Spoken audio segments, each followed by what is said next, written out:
Exactamente. Oye, pues hay muchas personas afortunadas que aún siguen de vacaciones. Así es, ¿quién como ellos, no? Sí. Y para que tengan todavía tiempo de disfrutarlo, vamos a ver lo siguiente. Llega el tercer Festival Internacional de Danza Contemporánea de la Ciudad de México. Habrá presentaciones gratuitas en los faros culturales de la ciudad y en algunas estaciones del metro hasta el 12 de agosto.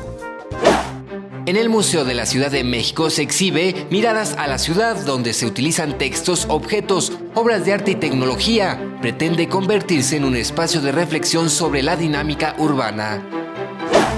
Se imagina poder regresar el tiempo y estar junto a Diego Rivera, David Alfaro y Frida Kahlo. Esto es posible con las visitas guiadas en el antiguo Colegio de San Ildefonso todos los sábados de agosto en Justo Sierra 16. Aún puede participar con la familia en las biciescuelas de verano, de lunes a domingo de 9 a 17 horas hasta el 13 de agosto, en la calzada Juventud Heroica, primera sección del Bosque de Chapultepec. El documental Chabela Vargas se ha estrenado en la pantalla grande, un asomo al origen musical de una mujer que nos traslada a un paseo por la música vernácula. Consulte horarios en cartelera.